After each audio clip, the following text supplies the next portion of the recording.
बूढ़ा पिता moral story in Hindi short शिक्षाप्रद कहानी इन हिंदी। किसी गांव में एक बूढ़ा व्यक्ति अपने बेटे और बहू के साथ रहता था। परिवार सुखी संपन्न था, किसी तरह से कोई परेशानी नहीं थी। बूढ़ा बाप जो किसी समय अच्छा खासा नौजवान था, आज बुढ़ापे से हार गया था।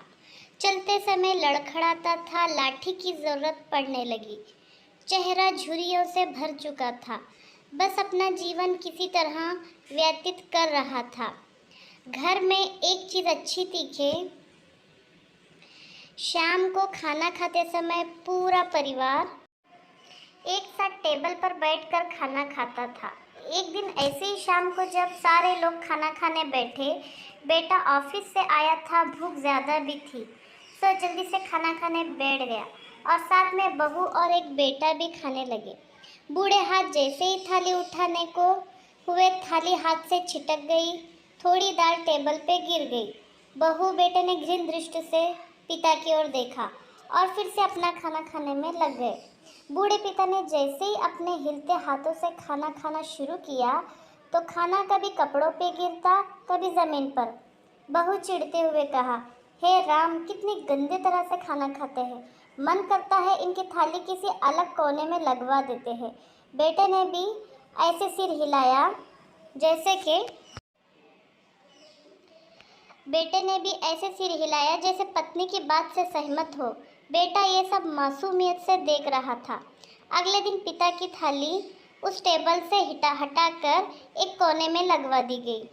पिता की डबडबाती आंखों से सब कुछ देखते हुए भी कुछ बोल नहीं पा रही थी।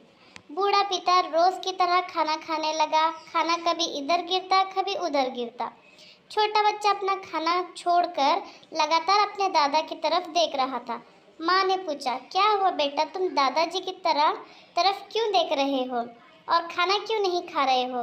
बच्चा बड़ी मासूमियत से बोला, माँ, मैं सीख रहा हूँ कि बूढ़ों के साथ कैसा व्यवहार करना चाहिए। जब मैं बड़ा हो जाऊँगा और आप लोग बूढ़े हो जाओगे तो मैं भी आपको इसी तरह कोने में खाना खिलाया करूँगा। बच्चे के मुंह से ऐसा सुनते ही बेटे और बहू दोनों कांप उठे। शायद बच्चे की बात उनके मन में बैठ गई थी, क्योंकि बच्चे ने मासूमियत के साथ एक बहुत बड़ी बात कह दी थी।